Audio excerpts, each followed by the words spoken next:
Hi guys, Kim here. Welcome to Backyard Blooms. In today's video, we're going to do some maintenance in the front flower garden and in the cottage garden that I have around the side of the house.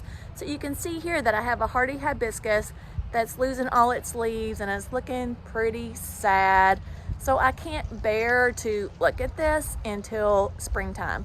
So I know Walter's Garden, which is one of the growers for these hardy hibiscus, says to wait till spring. However, I am zone 8 in Charlotte, North Carolina, and we don't get a lot of snow. So when I cut these down, I guess the stems have like a little hollow piece inside. But since I don't get a lot of snow, I'm going to go ahead and trim them down. I did it last year and they grew back and didn't have any kind of problem whatsoever. So I have this one, and then I have another one in my side garden that I'm going to trim as well. And there's also some other maintenance that I'm going to do in that cottage garden, and we're going to walk around and I'm going to show you what I'm going to do also. So today I'm going to take all these spent blooms off this Limelight Standard tree that I have here. They're weighing the limbs down, and I'm just gonna, since they're already looking pretty sad, I'm gonna give this tree some relief today, and hopefully these limbs will be a little bit more sturdy. Like that one is real sturdy. It's standing high and tall. But hopefully next year they'll be a little bit more sturdy and they won't flop on me like this again. And as I come over here on the side, I have a climbing rose, and I desperately need to get a trellis for this one. This one has just taken off tremendously this year. This is a David Austin rose, and I have one bloom on it. Look how long these canes are. So you can see that this would look gorgeous up against the house here on a trellis. So I really need to work on that. But this is called something floss on the mills on the floss. I'll put the name up, but look at that rose. So pretty, so many petals, just a real light, gorgeous pink color. So I'm looking forward to next year, because I think with all these long canes, I'm gonna get lots and lots of color with that. So I need to get a trellis and get that trimmed up, but that's gonna be another day. And then sometime this fall, early spring, we're gonna do this whole side right here in mulch. And then I have another little lime standard tree, and I know this is little because it's so much smaller than the other one. So pay attention when you get your standard trees, if it's a little lime or a lime. Look at that bloom. So I believe that these do a little bit better here in zone 8. A little bit more in the shade, but they still do fine in the full sun as well. This house just protects it a little bit, and you can see that these blooms are still looking gorgeous compared to that one down there. So I'm gonna swing around here and not make you guys too dizzy. And then I'm on the very edge of the cottage garden. So this is another hardy hibiscus that we're gonna trim all the way down as well. And then I got a few other, so this is amaryllis that you grow at Christmas time that I have actually planted in the ground. So I'm just gonna trim that back, cut some of these dead stems off these coneflowers. These tea olives are still doing really good. No trimming there. And I have no idea what that little guy is. Should I pull it or leave it? And then I got a little bit of trimming here on the other side of these tea olives. I have a butterfly bush, some flox, and some gara that I might trim up. I got some spent blooms right there and those daylilies. And then you can see that those little strawberries that I have in that planter are still producing some flowers and some fruit. Next year I need to move that into more full sun.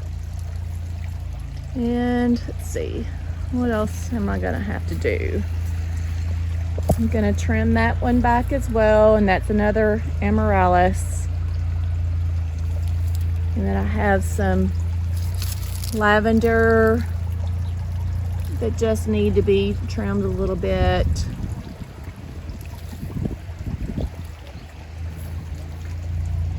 You can probably pull this tomato, because it's not going to produce any more fruit this year. I could deadhead all of these yellow flowers. I think these were called High Noon. And then my roses are still looking pretty good. I'm not going to do anything on those until February, so that's a good time to remember to prune these roses all the way back to 12 inches to the ground in February around Valentine's Day. And this basil here, it's looking sad too, but the bees are still on it, so I'm gonna let them enjoy that for a little bit longer. And then coming around here, this is the Patesia that I told you guys that makes a gorgeous spring flowering plant. And look how big this thing has got in the last 2 years. And even though it doesn't flower all year round, I still like the structure. Look at the texture of the flowers, and look at these pods that it leaves. I just think it's interesting. And actually, you could probably take these pods and put them in some kind of flower arrangement if you wanted. You could start seeing some of these little seeds in there. Let's see.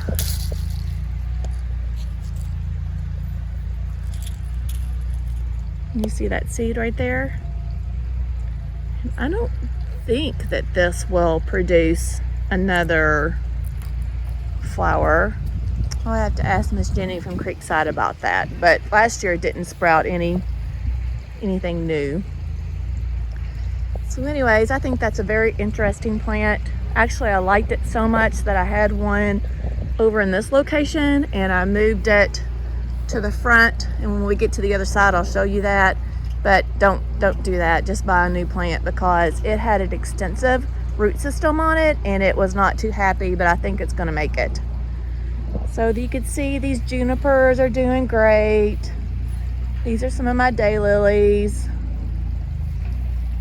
And these were the serendipity alliums that I absolutely love. I need to find me some more of those and put them more in the front of the garden so I can see those. Let's come around here. This is the Russian sage that just does not do well for me. I have no idea why. I know, like for Laura with Garden Answer, it just does really good for her. But I don't think that likes to be trimmed all the way to the ground, so I'll just trim it lightly. And let's see, this vine here, I'm gonna try to get all this vine up today. That's just kind of covering all these plants. So this vine is from this Black-Eyed Susan, which has different varieties. I've got 2 different ones on that obelisk there. So I'm gonna get all these extra vines off of these other shrubs so they can breathe. So I'm gonna trim that up today. Some of the daylilies that I just planted not too long ago in the video, where they're starting to come up. And this is another hydrangea called puffer fish. It's just trying to hang on, but I'm not really concerned what this plant looks right now. I'm just more concerned what the root system's gonna do for this year. And I can get some of these old leaves right here from these daylilies off today as well. This is the Rose of Sharon, the sugar, I forgot what the name of it was, sugar or something. Anyways, that plant's still looking pretty good for right now. And this is a weed. It's some kind of little onion, but it pulls up real easy. So I need to get those all up as well. And then on these daylilies, I'll just pull all these dead things off. They just kind of come right up. So I'll get my pop-up bag and get rid of all these. Like that just pops up right now. Pretty easy. Another daylily that I planted. And I could possibly trim some of these back since it's kind of coming over out into my neighbor's yard here. What else do we have going on? So I have this pitiful butterfly bush that just not real happy, but it's still living because you can see I got some new growth there. So I think I'm going to trim that back today, and let's see what next year brings for that one. I could dig around just to see what's going on with this plant. Could possibly do that. I have a dahlia here that never really has done anything, and you can see I could probably just I just pulled some of the tubers up. Didn't really mean to do that, but anyways, I'll get some of that trimmed. I need to trim some of this flox here back. You can see some of the new growth coming from the ground there. And this is all just dead. I'm going to take my pruners, my Velcro pruners, and prune that all the way back. I can trim this butterfly bush. It has a few little blooms on it still, but I'm going to give it a good trim. And then I got flox there. And coming around here to all these rows of Sharons, they're kind of all done as well. I usually don't like to prune these until springtime, but I might just take about this much off. Just trim it up and get some of these little pods off.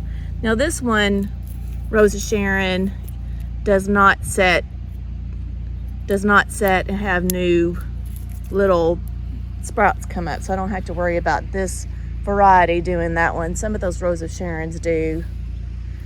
Another Rose of Sharon there. This flox is looking really good, so I'm gonna probably leave that and let it flower on. And you would think that some of these dahlias would have died off, but they haven't. But like this is a spent blooms. I'm gonna go ahead and remove some of the ugly blooms on there.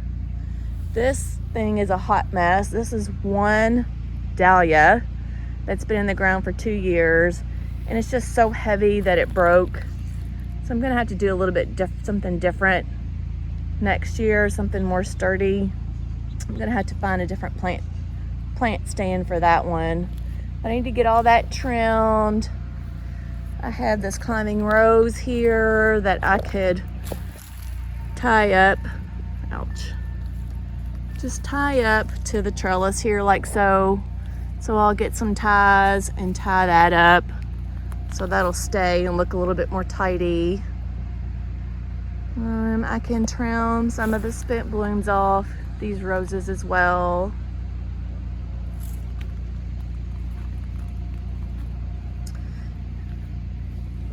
And these dahlias right here are just looking a little messy. I don't know how much longer they're gonna actually hold on. I'll probably take this. Well, I might get a few more little blooms out of these. So I'll probably leave this and not do anything with that. I don't know if I'll get anything out of it still or not. Possibly. This dahlia is still doing really pretty, so I'll leave that. But look how gorgeous this bloom is. If you really look at it close up, it's so pretty. Of course, I have a dead one here that needs to come off. I should bring these inside so I can enjoy them inside, so I think I'll do that today as well. Now the deer has feasted on this hydrangea all summer long, so next year I'm gonna have to be proactive about spraying some deer resistant stuff on that. but still living. Never got to see that bloom this year. And look at all that mess over there. So all that just needs to be cleaned up. Those are all dahlias. So next year I need to buy some stands and make them look a little bit prettier. In my zone, I'm not gonna dig these, what do you call them? They're not bulbs. I'm not gonna pull these dahlia tubers up since I live in zone 8. So I'm just gonna leave them in the ground and take a chance. But I will still probably buy a few new ones next year anyways. I have a couple of weeds I need to pull, and then I got some couple of sprouts right here at the end of this holly tree that I need to get up. I'll just trim this up a little bit and maybe take those blooms inside as well. And these roses are still looking pretty good after the deer ate on them, and then I've been spraying them with I Must Garden spray, and it doesn't smell as bad as the other liquid fence does, but both of them seem to work. And let me show you these blooms. This is, I believe, Celebration. Let me show you this one. Gorgeous bloom there. Oh, it's so pretty.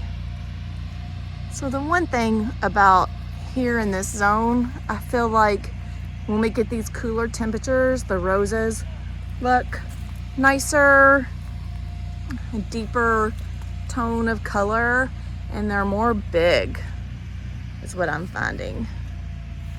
All right, so, and then I have the catmint that is still looking good.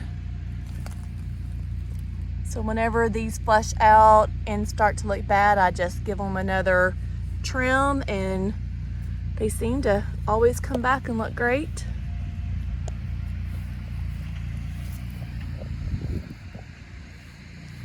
Lollipop holly. I have like dead lemon there I need to get out.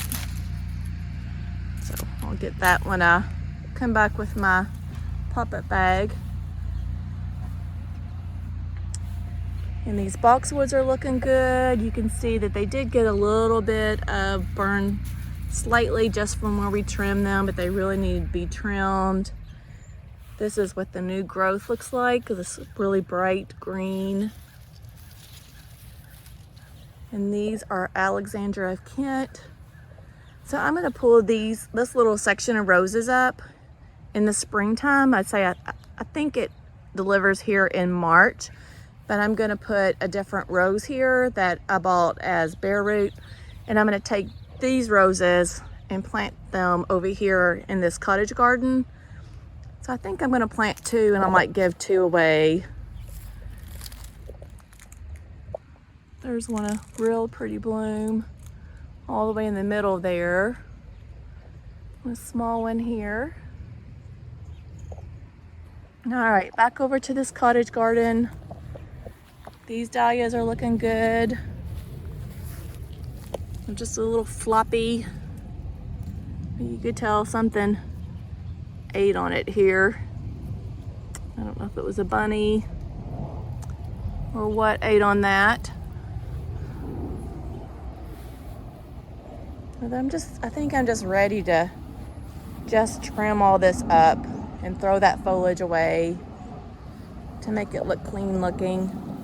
Those are those daylilies again that I planted, and all of them have sprouted up. That was unexpected. Something is eating on that already. Mercy. I feel like I'm just gonna struggle next year. Something came along and ate on this as well. And this is tall enough. I think a deer did this one. So I've been having to spray that too, because I didn't think that I needed to spray it. These are my Wine and Roses Wadula. I had several of these, but I pulled them some up so I can make room for some other things.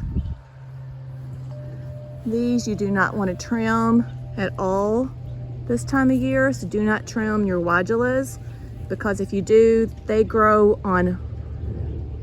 set their flowers for next year on old wood, not new wood. So do not prune your Wadulas until after they bloom in the springtime. And then this catmint is looking kind of messy, so I'm gonna just trim all this back. There's some coneflowers.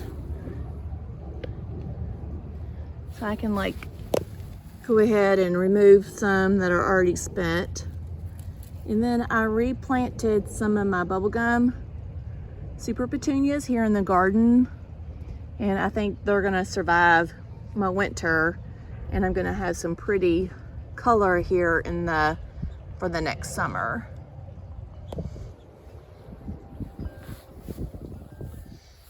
This is the candy corn spirea, and that's a hardy geranium. This is the lilac tree that I planted. Now these leaves aren't very happy here, but like I said, for this year I'm only worried about the root system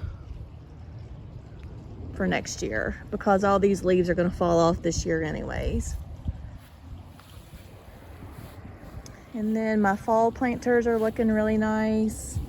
This potato vine is about done. I think it doesn't like our cold nights, but it doesn't look awful, so I'm going to leave it for right now. And the violas are looking absolutely gorgeous, along with this cabbage there in the middle. So pretty. And look what I found when we went to Asheville this past weekend. So this is just galvanized metal that looks like a little pumpkin, and it does like close up and fold for storage. But I thought that was really pretty. If I had bought this before I planted those, I would have put that in this container here. But anyways, so I just put it there for now. And then this is some more of that super petunia that I planted that's starting to really flush back out again.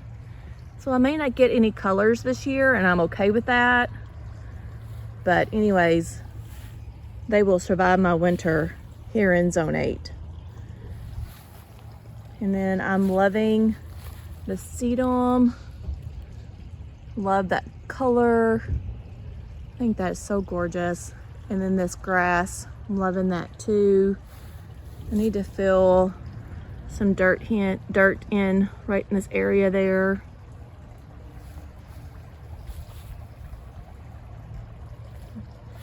And this little beauty is getting some fall color as well.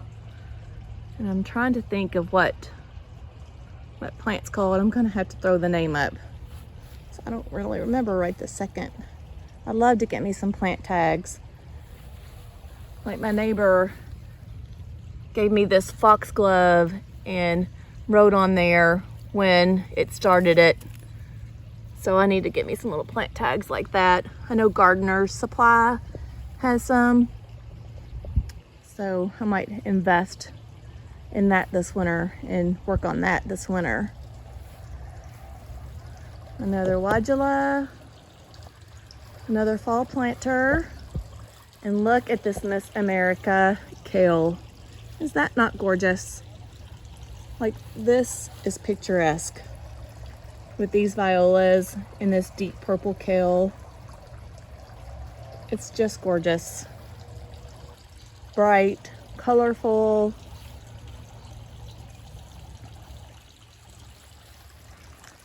And then this is where I told you I planted that other Baptisia.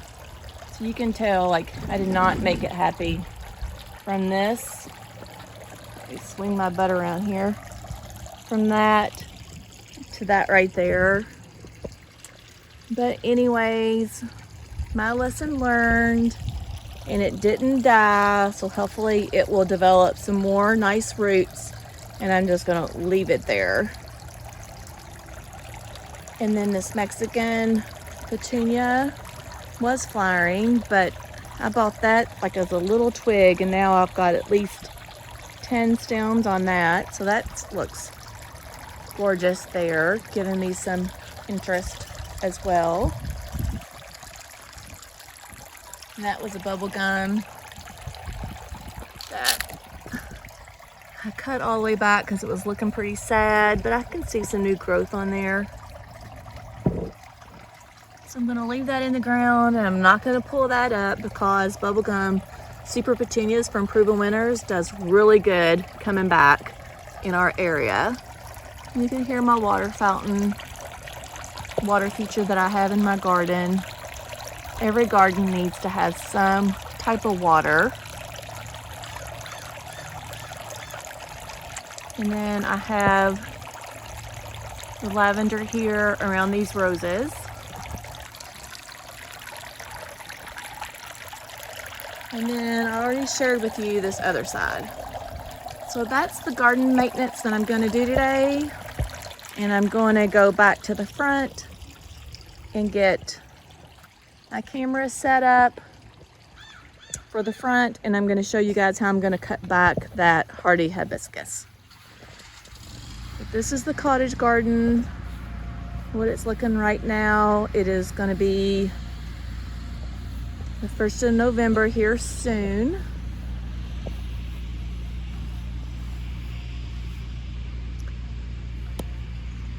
Always love these birdhouses. I'm gonna swing over here and show you some really pretty flowers that I have with the boscabelle. Look how vibrant that color is because we're getting those cool winter nights again. So once they start blooming, I'm not gonna give it a hard cut, but like this cane's pretty tall right here. So I might give it, you know, cut it back to here. And then when I said in Valentine's Day, I'm gonna take these roses, you can see back here, I'm gonna take them all the way down to 12 inches. You could tell where I'd already cut this one last year, and that's what I'll do again. It's just to right at 12 inches from the ground.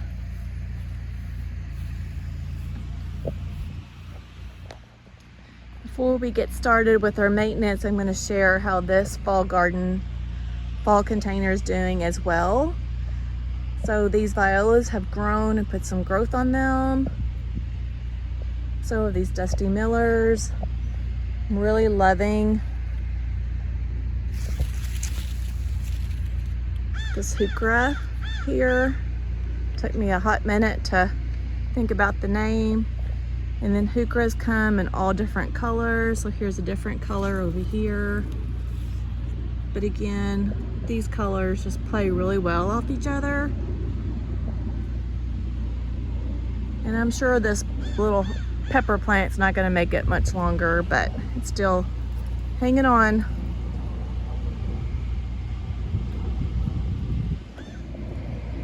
This is another gorgeous bloom from boscabelle.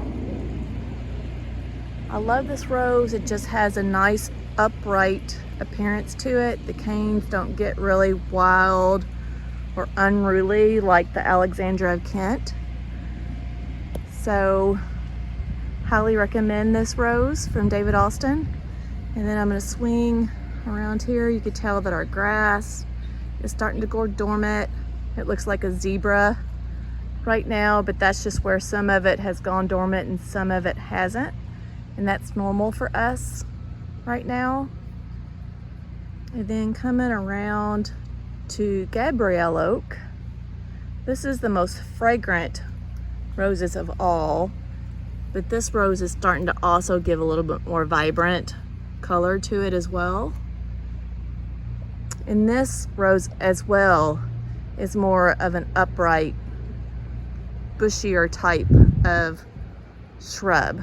So I recommend this one as well.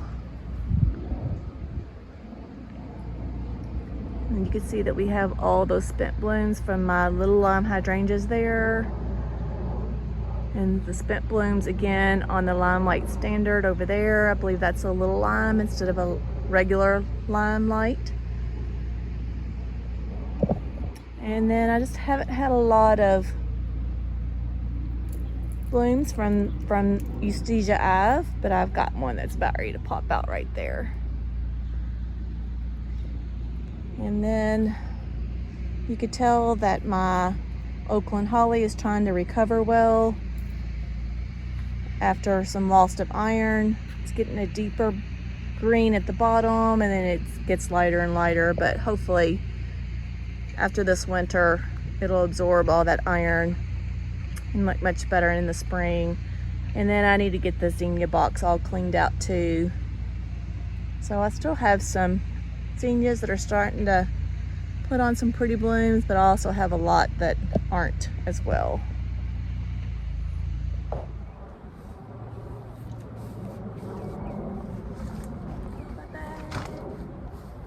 Sacred tool.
Okay, I got everything pruned. So you can see behind me, this Hardy Hibiscus is down to about 6 inches from the ground, and I got all the leaves cleaned up. Let me swing the camera around. As you can see, I went ahead and did a pretty hard prune on this Limelight Hydrangea standard form. But I don't want to encourage these branches to go downwards. I want to encourage them to go up. So I may even come back in the springtime and prune here to try to force this limb upwards. As you can see, the other ones are going more towards upwards instead of down.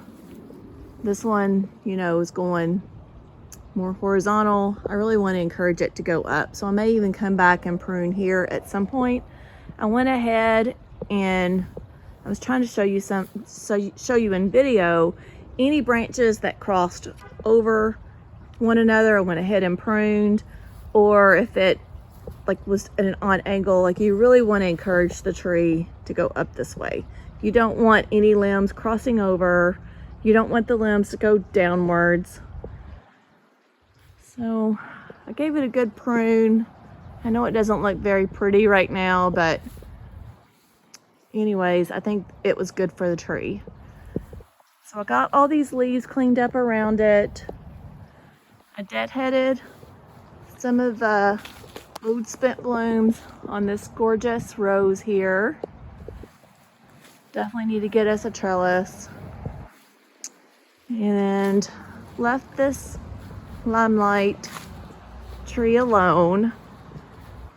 I actually planted this Limelight here on purpose so I could see this tree out my living room window there. So I'm not looking at their bare house. And then right here on the corner, we got this Hardy Hibiscus all pruned up and all the leaves around it all trimmed and put away in the pop-up bag.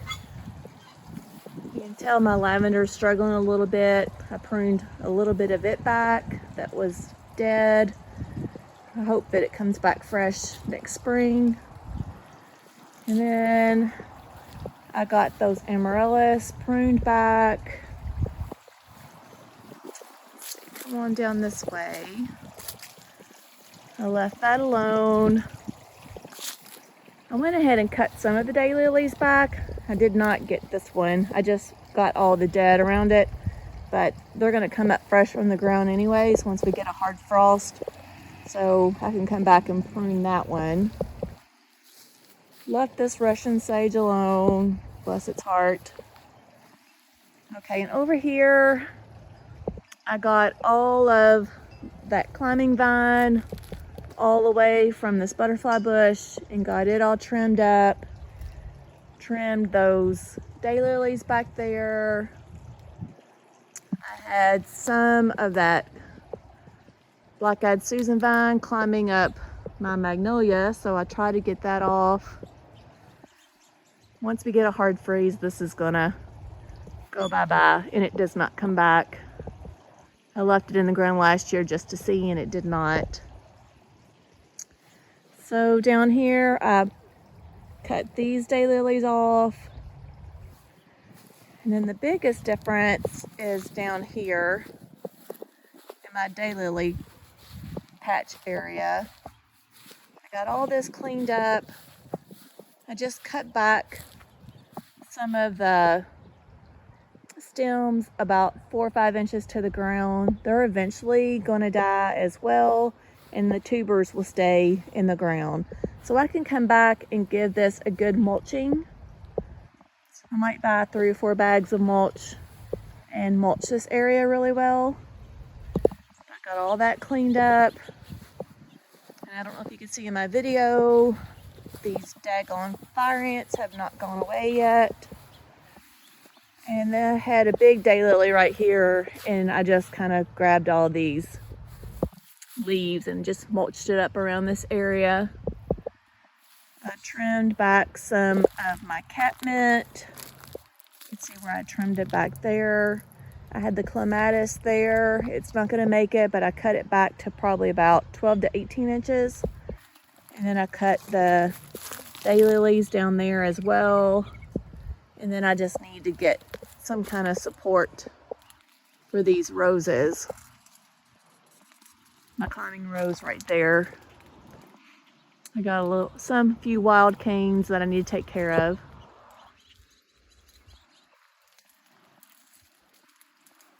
And then over here, I got all these dahlias cleaned up. So that looks nice and clean. On this side of my cottage garden, this is the Walker's Low catmint, and I just trimmed it all back into a nice little ball. I didn't take it all the way down, and the same with this one. And I did not have time to tackle these yet. But you can see that difference from that to that, but these two actually looked worse. So anyways, I trimmed some of this bottom of this tree up because it was dead and got that dead out of it.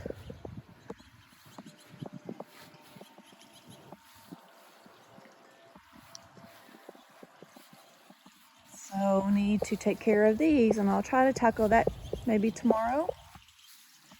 But I just wanted to finish the video and show you guys all that we got done today.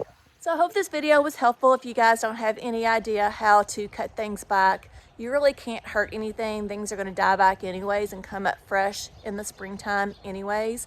And if you like this content, please make sure you give me a great big subscribe and like. I'm close to 1,000, and I appreciate everyone that has subscribed to me. I'll see you in the next video. Bye, friends.